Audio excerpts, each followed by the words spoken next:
concedo a palavra por 20 minutos à senhora Helena Margarido.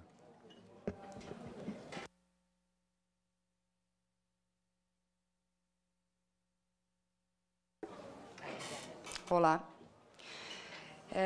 Meu nome é Helena Margarido, eu sou criptoentusiasta, acho que não tem uma palavra melhor para falar.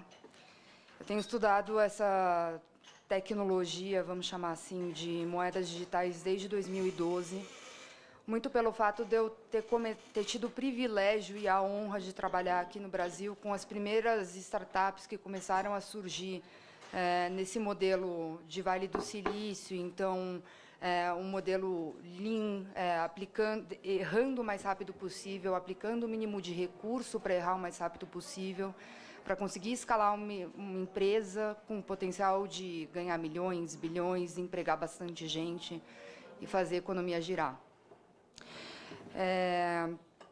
A primeira vez que eu ouvi falar, a primeira moeda digital, acho que vale dizer, por que a gente fala tanto de Bitcoin? Porque ela foi a primeira. Ela foi lançada num conceito que se chama white paper, por uma pessoa, um grupo de pessoas que ninguém sabe quem é, denominado Satoshi Nakamoto. Ele é relativamente curto, mas de uma densidade técnica, tanto do ponto de vista de computacional mesmo, de programação, quanto de filosofia econômica, sem igual. Para você ter uma ideia, recentemente eu reli esse white paper e, de novo, comecei a redescobrir coisas que estavam lá dentro. Acho que ele tem umas 9 páginas, se eu não me engano. O que ele trouxe? No sumário desse white paper, ele vem falando de uma forma de um peer-to-peer electronic cash, ou seja, uma forma de dinheiro que seja eletrônica e que seja passada de pessoa a pessoa. Ele não fala em momento nenhum, em nenhuma das páginas, em currency, em moeda. Muito das interpretações, inclusive, e essa é a minha opinião pessoal, que se tem dado a não intervenção do Estado, qualquer tipo de libertarismo em cima desse tipo de tecnologia, é dedução lógica, acho que é de se analisar, mas quem cria isso são as pessoas. A própria atribuição de um valor monetário a esses tokens que são criados por essa tecnologia também é uma invenção das pessoas. Então, eu vou tentar passar, em 20 minutos eu não vou conseguir explicar a fundo o que é, como funciona, de onde vem, como se alimentam os bitcoins, mas eu espero que essa introdução ela sirva para nortear um pouco e elucidar um pouco aqui a discussão em pauta. Como eu disse, em 2008 foi lançado um white paper explicando o que era a tecnologia, como ela seria desenvolvida e a que ela se prestava. Em 2009 foi lançado um software open source, ou seja, qualquer pessoa poderia e ainda pode ter acesso ao código-fonte daquele software e fazer ele rodar. Foi processado um bloco de transação para se criar o bloco Gênesis, e, a partir daí, qualquer pessoa que pegasse o computador, instalasse o software e colocasse o computador para rodar, estaria fazendo parte dessa rede. O que essa rede faz? Faz e continuará fazendo até enquanto ela durar. Essa é a rede do Bitcoin. A partir do meu bloco Gênesis, eu minerei um bloco lá. Eu não vou entrar muito nesse conceito, eu espero realmente que fique claro. Mas eu minerei, então eu tenho lá a minha carteirinha digital e eu recebi 50 bitcoins, 50 tokens. E agora eu estou com mais 3 amigos e cada um cria uma carteira digital e eles não têm nada, eu tenho 50. Eu vou passar, então, 2 para cada um de vocês. Então, eu vou, tá aqui 2, tá aqui 2, tá aqui 2. Só que isso é digital. Como que você faz para as coisas serem processadas digitalmente? Você precisa de poder computacional para que isso seja processado e validado dentro das regras que a tecnologia propõe.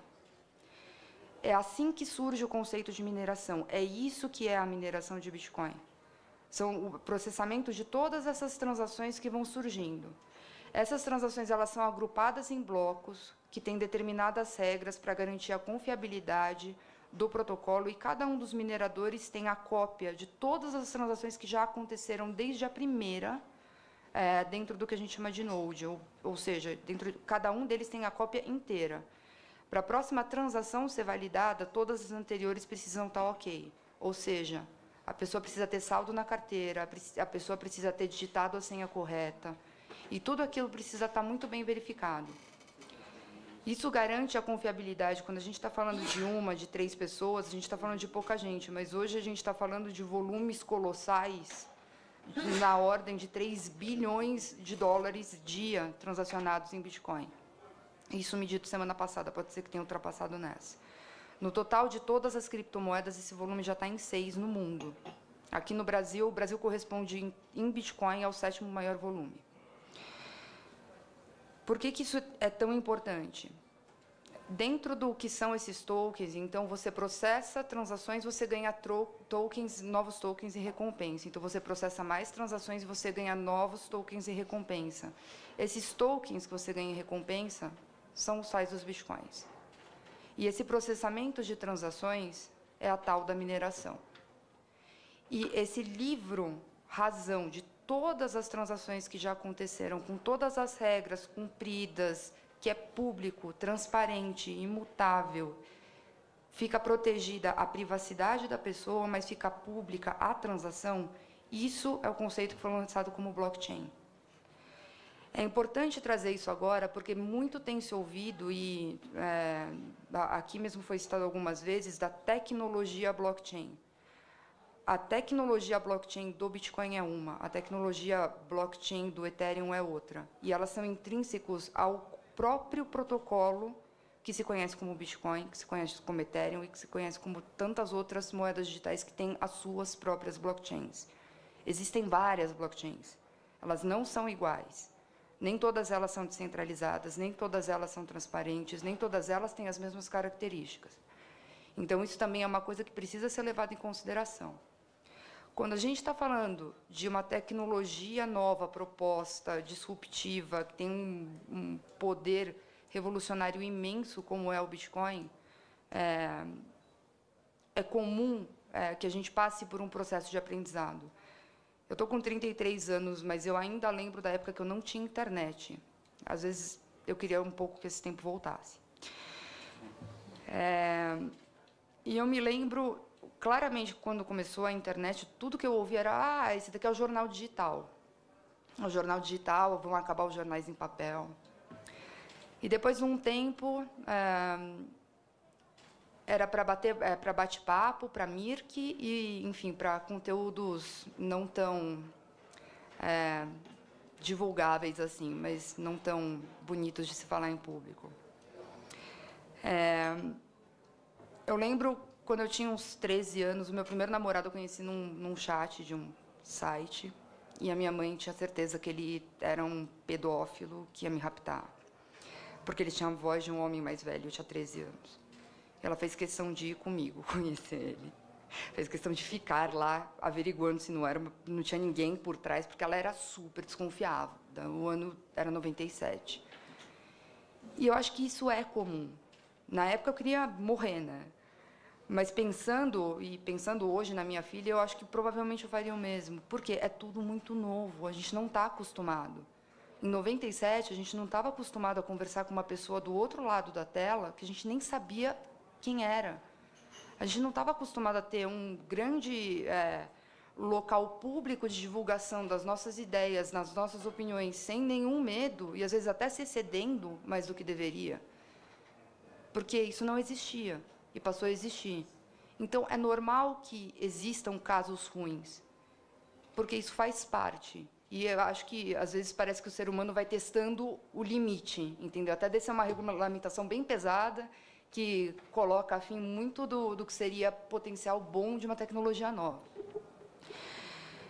Bom, por que eu estou trazendo tudo isso aqui? E eu acho que é bem importante que isso fique na cabeça de todo mundo quando a gente está conversando sobre moedas digitais.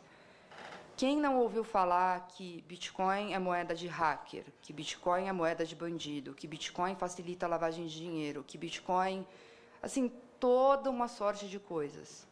A bem da verdade é que não é nada disso. Na verdade, com relação à lavagem de dinheiro, é exatamente o contrário. Ela facilita pegar. Aquele hack, o WannaCry, que foi aquele sequestro de dados que pediam Bitcoin em recompensa recente, sequestraram dados de várias empresas do TJ, lá em São Paulo. As carteiras onde foram depositados os resgates, elas estão na blockchain do Bitcoin, e elas são públicas. Adivinha só o que está acontecendo?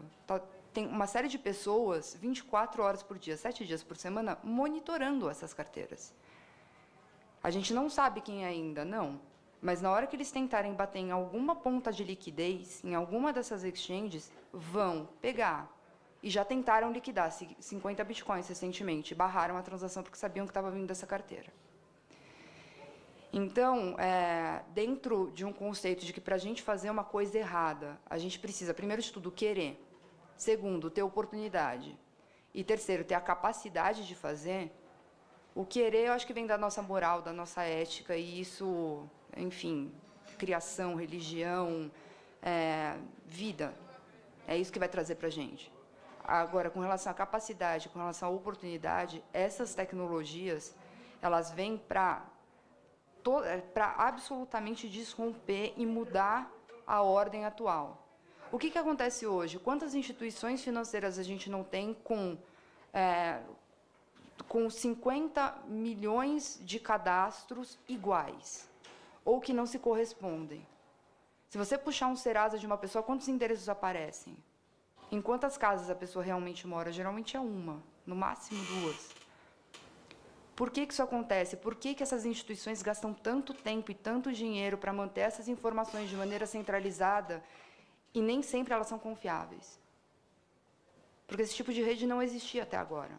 Redes descentralizadas, onde você abre um pouco de mão do teu poder de reter uma informação em prol do benefício que vai ser muito maior para o teu negócio, porque o seu negócio de banco, no fim das contas, é fazer custódia, empréstimo, crédito. É isso que banco faz. Não ter departamentos inteiros para processar SWIFT, KYC e AML, que agora é a onda da vez, é compliance. O Moro já disse, é compliance. Compliance, compliance, compliance. Então, eu acho que isso, posto, para elucidar uma questão que para mim é muito clara, mas eu tenho estudado isso há muito, muito, muito tempo. Inclusive, já tive a oportunidade de estar no Banco Central algumas vezes discutindo esse assunto já há alguns anos. Cada uma das moedas digitais é um software de código aberto com determinadas regras específicas. A moeda digital ou token que é emitido, junto com o processo de mineração ou processamento das transações, junto com as blockchains, é o que compõe, são partes integrantes disso que se chamam protocolos, ou seja, consensos, de como determinadas transações ou o que quer que esse software proponha vão acontecer dentro daquele sistema. Não há como se cogitar, ao menos do ponto de vista da tecnologia, se considerar a existência ou a legitimidade de um token ou de uma moeda digital ou virtual, como se queira chamar, versus a potencialidade da blockchain. Por quê? Na blockchain ficam gravadas as transações que ocorrem com os tokens. Ponto. Se você quiser colocar outras coisas ali, em vez de um Bitcoin valer dinheiro real, agora está valendo mais de 4.500 dólares, se não me engano. Se você quiser dizer que você vai lançar uma moeda ABC e que a sua moeda ABC vai valer uma ação e que todas as ações da sua empresa estão transacionadas na blockchain que você acabou de criar, em tese você poderia? Sim. Em tese, via os contratos inteligentes, você inclusive poderia programar regras de governança. E isso foi um caso que foi lançado em 2016 das Decentralized Autonomous Organizations, ou Organizações Autônomas Descentralizadas, ou DAO. Esse projeto captou 150 milhões de dólares. Teve um problema sério na tecnologia, porque a tecnologia é nova, porque ela é incipiente, porque as pessoas erram, e é normal. Mas o que ela veio trazer para a gente, que por consequência é toda essa onda de smart contracts, de contratos inteligentes, de ICO, que foi mencionado agora há pouco, são formas de você, por exemplo, fazer captação de recursos como nunca antes se viu. Houve casos recentes de captação de 150 milhões de dólares num período de 3 horas, mundial. Mais de 200 mil dólares também em períodos super curtos. E isso não necessariamente causando um risco sistêmico, porque, nesse caso, a gente está falando de milhares e milhares de pessoas no mundo inteiro. É óbvio que as autoridades já estão olhando para isso, é óbvio que existem casos horrorosos de scams, de golpes, de pessoas que somem com dinheiro, etc. Mas, da mesma forma que eu poderia ter sido sequestrada em 97, esse tipo de coisa pode acontecer. Na verdade, por ser entusiasta da tecnologia, é exatamente por isso que eu estou aqui hoje, exatamente por isso que eu já fui, falei, continuo falando e vou falar até cansar com tantas e tantas pessoas sobre isso. A definição jurídica de moedas digitais, por conta disso tudo, não é outra senão tecnologia. É um software aberto. As aplicações de um software as a service são imensas. O que são software as a service que a gente conhece? Pacote Office 365 é um software as a service. Adobe Acrobat é um software as a service. Uber, software as a service. Pega qualquer aplicativo que vocês utilizem no iPhone, no Android, enfim, software as a service, na grande maioria. São softwares que entregam serviços. Às vezes pode ser um serviço, às vezes podem ser 50 serviços. Às vezes, como no caso das moedas digitais, podem ser coisas que a gente nem sonhe. Hoje a gente está tratando de um projeto de lei que pretende regulamentar as moedas digitais com a mesma regulamentação que foi atribuída para a indústria de cartão de crédito. Eu acredito que eu não preciso nem dizer o quão pesado isso seria para essa indústria aqui no Brasil. Por dois motivos. Primeiro, que essa indústria não tem, e como o ilustre Mauro Dilson colocou muito bem, e a gente nunca discute com o legislador, né, afinal de contas ele é um dos autores, se não o autor dessa regulamentação de meios de pagamento, as moedas digitais elas não têm o condão de substituir uma moeda nacional, uma moeda fiat, porque elas não têm uma autoridade central emissora, elas não estão lastreando o produto interno bruto de um país ou de uma região. Elas traduzem microsistemas ou microeconomias, às vezes os valores são bem altos, mas de uma tecnologia. Eu sei que deve estar parecendo que eu estou falando grego aqui, mas se vocês entenderem 10% do que eu estou falando, já é bastante. Porque a definição jurídica disso tudo é muito importante. Existem casos de utilização de startups brasileiras de blockchain, e várias blockchains, inclusive não só do Bitcoin, não só do Ethereum, de várias outras criptomoedas, sabe para quê? Para fazer serviços de cartório digital, 24 horas por dia, 7 dias por semana, do seu computador, sem precisar pegar fila, sem precisar confiar em um notário específico. Brasil. Sabe o que vai acontecer se essa empresa precisar se enquadrar nas mesmas regras de um arranjo de pagamento ou de uma instituição de pagamento? Eles vão sair do Brasil. E é o que tem acontecido. Todos os nossos talentos estão indo embora. Todos, quantas e quantas pessoas não estão indo para o Vale do Silício, ou estão indo para a Europa, para a Suíça, porque aqui no Brasil não se tem espaço para errar, não se tem espaço para empreender.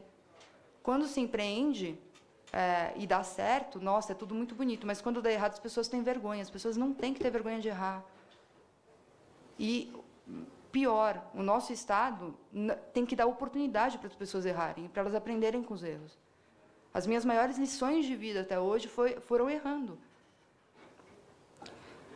Então, para concluir, seria algo como fazer um médico seguir toda a regulamentação da Ordem dos Advogados do Brasil, a aprovação disso daqui, porque todos os outros, ainda não conhecidos usos de moeda digital estariam total e absolutamente restritos ao que está previsto aqui.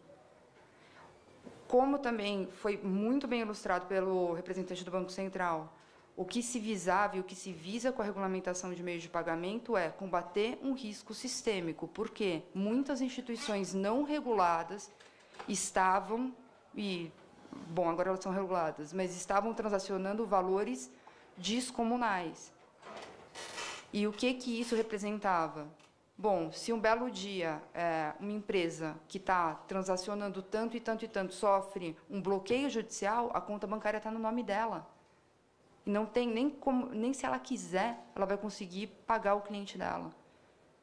Isso hoje tem um arcabouço regulatório inteiro para integrantes do Sistema Financeiro Nacional, mas até 2013, na época da edição da MP 615, depois convertida na 12865, não existia.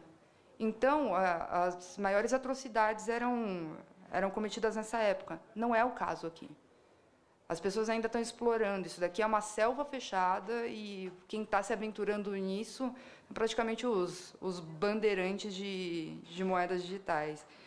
Então, e aí, só para terminar, acho que uma outra coisa que vale é o seguinte: muito se tem discutido, principalmente pós-consenso de Washington, sobre a necessidade das micro-reformas ou de determinados consensos de utilização do que já existe de arcabouço jurídico para aplicação a coisas novas que venham a existir. Não é à toa que a gente tem direitos e garantias fundamentais e princípios na nossa Constituição. Mas, apesar de tudo isso, a gente tem mais e mais e mais e mais leis sendo editadas. E regulações circulares, e a cada dia a regra muda. Isso, no fim das contas, traz tanto para quem é nacional, para quem é brasileiro e já está acostumado com esse nosso jeito meio diferente, mas como para quem é estrangeiro, um medo absurdo de empreender num ambiente que parece ser hostil e que parece não ter segurança jurídica nenhuma. Eu consigo enumerar, pelo menos, umas 10 empresas que atuam com criptomoedas que não vieram abrir uma filial no Brasil, que foram para o México, para a Colômbia ou para qualquer outro país, por medo, por não ter um ambiente normativo claro. Porque 2013, aqui no Brasil, foi a época do início de implementação do SPB, Sistema de Pagamentos Brasileiro. E 2013 foi o ano que começaram a explodir essas primeiras empresas. Uma delas acabou de captar e de ser avaliada em mais de $1 bilhão, que é a Coinbase. Ela deixou de vir para o Brasil e isso é um caso que, infelizmente, a gente precisa relacionar. Então, no fim das contas, talvez você fazer mais com o que já existe de normas vigentes seja mais do que suficiente para garantir a segurança jurídica e o não oferecimento de um risco sistêmico para os cidadãos e, enfim, para a sociedade brasileira. Obrigada. Ok, doutora, obrigado. Finalmente, passa a palavra por 20 minutos ao senhor